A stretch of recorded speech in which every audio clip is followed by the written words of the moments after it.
नमस्कार दोस्तों, स्वागत है आप सभी का आज के मुख्य समाचार के इस वीडियो में, जहां हम आपके लिए हर दिन लेकर आते हैं देश और दुनिया की तमाम बड़ी खबरें। एक एक करके 50 बड़ी खबरों को सिर्फ 10 मिनट में जानेंगे। वीडियो के साथ अंत तक बने रहें। साथ ही आपसे एक छोटी सी रिक्वेस्ट है, अगर आपने अभी तक इस वीडियो को लाइक नहीं किया तो लाइक जरूर कर दें। साथ ही वीडियो के नीचे दिए गए लाल रंग के सब्सक्राइब बटन को जरूर दबा दें और इस घंटी को भी दबाएं ताकि आपको दिन भर की बड़ी खबरों की जानकारी लगातार मिलती रहे। तो चलिए दोस्तों, वीडियो को फटाफट शुरू करते हैं। घर के अंदर 6 फीट की दूरी रखने पर भी फैल सकता है कोरोना, स्टडी में दावा। जी हाँ, कोरोना वायरस को लेकर हर दिन नए रिसर्च सामने आ रहे हैं। इस बीच अब एक और नई स्टडी में दावा किया गया है कि घर के अंदर कोरोना से बचने के लिए 6 फीट की दूरी भी काफी नहीं है और 6 फीट की दूरी में भी एक संक्रमित व्यक्ति दूसरे व्यक्ति को संक्रमित कर सकता है। नई स्टडी के नतीजे बताते हैं कि केवल शारीरिक दूरी ही संक्रमण को रोकने के लिए पर्याप्त नहीं है, बल्कि मास्किंग और वेंटिलेशन जैसी चीजें भी इसके लिए जरूरी है। इस स्टडी में पता चलता है कि अगर कोई संक्रमित व्यक्ति 6 फीट की दूरी पर बैठकर भी बिना मास्क के किसी दूसरे व्यक्ति से बात करता है तो उसके वायरस दूसरे व्यक्ति को भी संक्रमित कर सकता है। ये नतीजे उन कमरों के अंदर ज्यादा देखे जा सकते हैं जहां वेंटिलेशन की कमी है।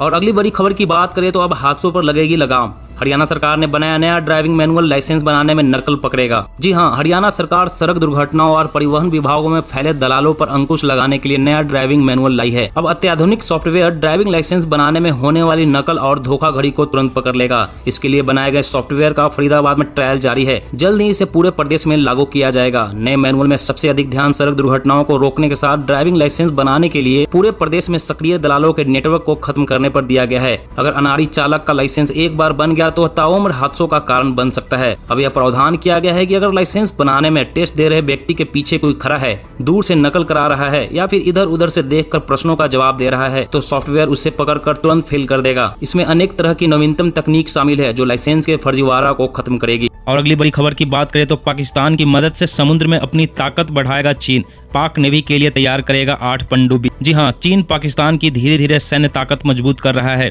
जंगी जहाजों से लेकर सबमरीन तक और रडार से लेकर long range surface to air missile तक चीन पाकिस्तान को मुहैया करा रहा है। चीन ने अपनी ताकत को समुद्री इलाकों तक बढ़ाने के लिए एक बड़ा प्लान बनाया है। इससे न सिर्फ फारस की खाड़ी पर अपना दबदबा बढ़ा सकेगा, साथ ही अमेरिका को भी चुनौती दे सकता है। पिछले एक दशक में चीन ने पाकिस्तान की नौसेना को अपना रंग देना शुरू किया है। इसी के मद्देनजर पाकिस्तान के लिए चीन 8 सबमरीन तैयार कर रहा है। प्रोजेक्ट S-26 के तहत पाकिस्तान ने चीन से 8 सबमरीन देने का करार किया है। इससे भारत की परेशानियां बढ़ेगी। और अगली बड़ी खबर की बात करें तो देश में कोरोना के खिलाफ लड़ाई और तेज हो गई है। DCGI ने भारत में रूस के स्पुतनिक लाइट वैक्सीन के तीसरे चरण के ट्रायल को दे दी है मंजूरी। जी हां, देश में कोरोना के खिलाफ लड़ाई और तेज हो गई है। Drugs controller general of India ने भारत में रूस की स्पुतनिक लाइट वैक्सीन के तीसरे चरण के ट्रायल की इजाजत दे दी है। मालूम हो कि यह सिंगल डोज वैक्सीन है, जिसके बाद दूसरे डोज की जरूरत नहीं होगी। भारत में अभी जितनी भी वैक्सीन लगाई जा रही है उनकी 2 डोज लगवानी पड़ती है। हाल ही में प्रकाशित एक अध्ययन के बाद यह मंजूरी दी गई है। इस अध्ययन में पाया गया है कि स्पुतनिक लाइट ने कोविड-19 के खिलाफ 78 से 83% की प्रभावकारिता दिखाई है। यह 2 डोज वाले अधिकांश टीकों की तुलना में काफी अधिक है। इससे देश में कोरोना के खिलाफ लड़ाई और तेज हो जाएगी। और अगली बड़ी खबर की बात करें तो पीड़ित पक्ष से खर्चा वसूलने वाले पुलिसकर्मियों की अब खैर नहीं। उत्तराखंड राज्य में फरमान जारी, पकड़े जाने पर हो सकते हैं निलंबित। जी हां, पुलिस चाहे देश के किसी भी राज्य की क्यों न हो, कभी न कभी उस पर कार्रवाई के दौरान पीड़ित पक्ष से परोक्ष या प्रत्यक्ष रूप से खर्चा पानी वसूलने के आरोप लगते रहे हैं। जी हां, पुलिस चाहे देश के किसी भी राज्य की क्यों न हो, कभी न कभी उस पर कार्रवाई के दौरान पीड़ित पक्ष से परोक्ष या प्रत्यक्ष रूप से खर्चा पानी वसूलने के आरोप लगते रहे हैं। फिर चाहे किसी अपराध में आरोपी, संदिग्ध या अपराधी की गिरफ्तारी का मामला हो या फिर छापेमारी को अंजाम देना हो, जबकि रिकॉर्ड में हमेशा सरकारी खर्चे पानी का जिक्र रहा है। इस समस्या के खात्मे के लिए उत्तराखंड पुलिस ने कड़ा फैसला लिया है। राज्य पुलिस मुख्यालय की ओर से जारी फरमान के बाद अब इस कुप्रथा पर विराम लगना दिख सकता है। अब अगर राज्य पुलिस का कोई भी कर्मचारी किसी पीड़ित पक्ष से आने जाने का खर्चा वसूलता है या उगाही करता हुआ पकड़ा गया तो उसके खिलाफ सख्त विभागीय कार्रवाई की जाएगी और अधिकारी को निलंबित भी किया जा सकता है। और अगली बड़ी खबर की बात करें, बूस्टर डोज को मिल सकती है हरी झंडी। क्लिनिकल ट्रायल में खुलासा, 20% वैक्सीनेटेड लोगों में नहीं बनी एंटीबॉडी। जी हां, कोरोना वैक्सीन कराने के बाद भी कई लोगों का एंटीबॉडी लेवल कम ही रहता है। वैक्सीन लोगों में एंटीबॉडी का लेवल को मेंटेन करने का काम करती है। हालांकि फुली वैक्सीनेटेड लोगों में भी कई बार एंटीबॉडी का स्तर कम ही पाया जाता है। एक एक्सपर्ट ने रिसर्च के आधार पर कहा है कि उन वैक्सीनेटेड लोगों को बूस्टर डोज दी जा सकती है जिनके शरीर में वैक्सीन लगाने के बाद भी एंटीबॉडी का स्तर बहुत ही कम रहता है। ऐसा इसलिए क्योंकि 20% वैक्सीनेटेड लोगों के शरीर में कोविड कोविड-19 के खिलाफ एंटीबॉडी तैयार नहीं हो पाई है। उन्होंने यह भी कहा कि क्लिनिकल स्टडी अपने अंतिम चरण में है और भारत की वैक्सीन कोविशील्ड और कोवैक्सीन की प्रभावकारिता लगभग 70 से 80% है, जो कि यह बताती है कि वैक्सीनेशन कराने वालों में से लगभग 20 से 30% एंटीबॉडी विकसित नहीं कर सकते। विश्व स्वास्थ्य संगठन ने बूस्टर डोज पर फिलहाल रोक लगाई है। हालांकि बूस्टर डोज के लिए सिफारिश जल्द ही होने की उम्मीद है। और अगली बड़ी खबर की बात करें तो टेलीकॉम सेक्टर में लाइसेंस राज खत्म, नए सिम या कनेक्शन के लिए नहीं लेनी पड़ेगी और अगली बड़ी खबर की बात करें तो टेलीकॉम सेक्टर में लाइसेंस राज खत्म,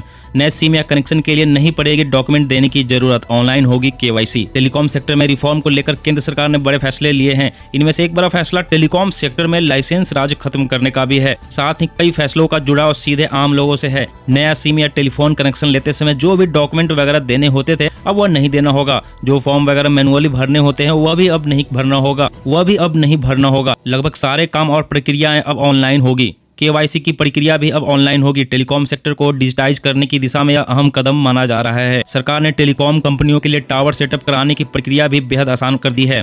पहले जहां टावर सेटअप करने के प्रोसेस में अलग अलग कई विभागों के अप्रूवल लगते थे, अब नहीं लगेंगे। अब सेल्फ अप्रूवल से काम चल जाएगा। और अगली बड़ी खबर की बात करें तो इंतजार खत्म, इसी महीने शुरू हो सकती है रेगुलर ट्रेन सर्विस। रेलवे ने दी अहम जानकारी। जी हां, देश के कई राज्यों में कोरोना के लॉकडाउन और प्रतिबंध खत्म होने के बाद लोगों को रेगुलर ट्रेन सेवा शुरू होने का इंतजार है। लोगों के इस इंतजार को देखते हुए भारतीय रेलवे पैसेंजर ट्रेन की नॉर्मल सर्विस शुरू करने के बारे में सोच रहा है। एक मीडिया रिपोर्ट के मुताबिक इसी महीने से चरणबद्ध तरीके से रेलवे की सामान्य सेवाएं शुरू कर दी जाएगी। भारतीय रेलवे का कहना है कि लोगों को सुविधाएं देने के लिए स्पेशल ट्रेनें चलाई जा रही है। कुछ स्पेशल फेस्टिवल ट्रेन भी शुरू की गई है, लेकिन अब पैसेंजर ट्रेन सेवा को भी सामान्य करने का विचार किया जा रहा है। रेलवे इस विचार पर इसलिए सोच रही है क्योंकि कई राज्यों ने ट्रेन सेवा बहाल करने को आग्रह किया है।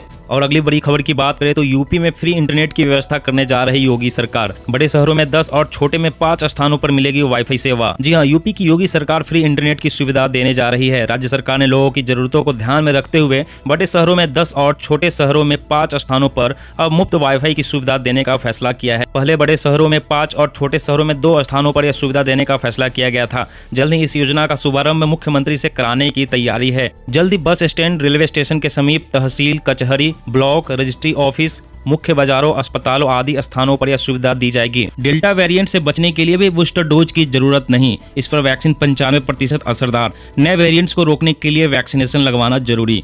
जी हां, डेल्टा वेरिएंट्स या कोविड से बचने के लिए क्या बूस्टर डोज की जरूरत है? इस सवाल का जवाब अंतर्राष्ट्रीय वैज्ञानिकों की एक टीम ने अपनी हालिया रिसर्च में दिया। वैज्ञानिकों का कहना है कोरोना की वैक्सीन डेल्टा वेरिएंट पर भी इतनी ही असरदार है। लोगों को बूस्टर डोज लेने की जरूरत नहीं है। शोधकर्ताओं का कहना है अब तक की गई रिसर्च कहती है कि कोरोना के हर वेरिएंट पर वैक्सीन असरदार है। कोरोना के अल्फा और डेल्टा जैसे वेरिएंट से जूझने वाले मरीजों पर वैक्सीन 95% असरदार है। वैक्सीन से उन मरीजों की जान बचाई जा सकती है जो कोरोना के खतरनाक संक्रमण के रिस्क जोन में है। ऐसे में प्राथमिकता उन लोगों को वैक्सीन देने की होनी चाहिए जिन्हें अब तक नहीं मिल पाई है। इस तरह वैक्सीन की मदद से महामारी को खत्म करने के साथ नए वेरिएंट को बनने से रोका जा सकेगा।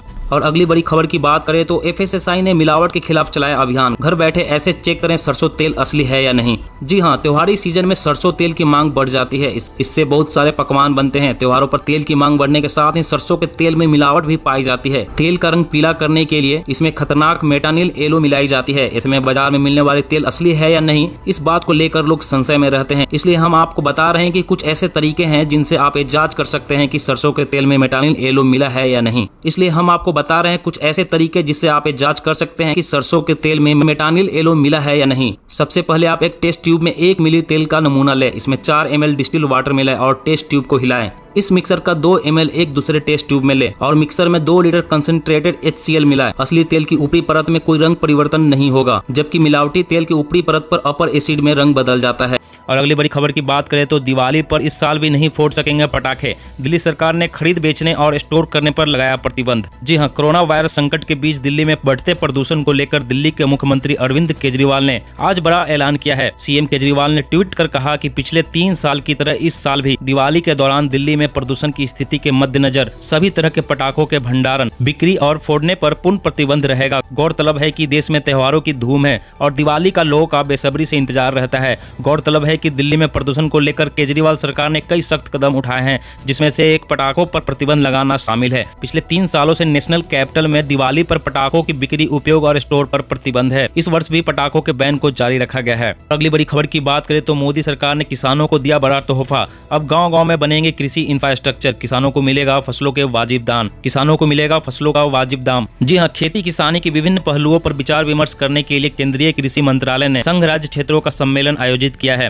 कृषि मंत्री नरेंद्र सिंह तोमर ने कहा कि 1 लाख करोड़ रुपए के एग्रीकल्चर इंफ्रास्ट्रक्चर फंड से सरकार किसानों के खेतों के पास इंफ्रास्ट्रक्चर बनाने का काम कर रही है। गांव-गांव और खेतों के पास तक इंफ्रास्ट्रक्चर बन जाने पर किसान अपनी उपज को कुछ समय रोककर बाद में वाजिब दाम पर बेच सकेंगे। डिजिटल एग्रीकल्चर मिशन के तहत 5.5 करोड़ किसानों का डाटाबेस तैयार हो चुका है, जिससे किसानों की आमदनी बढ़ाने में मदद मिलेगी। दोस्तों, आज की खबरों में बस इतना ही। इसी तरह हर रोज काम की खबरें जानने के लिए आप हमेशा हमारे साथ जुड़े रहें। हमारे साथ जुड़ने के लिए वीडियो के नीचे दिए गए लाल रंग के सब्सक्राइब बटन को जरूर दबा लें और साथ ही इस घंटी को भी दबाएं ताकि आपको हर खबर की सटीक जानकारी मिल सके। जय हिंद, जय भारत, धन्यवाद।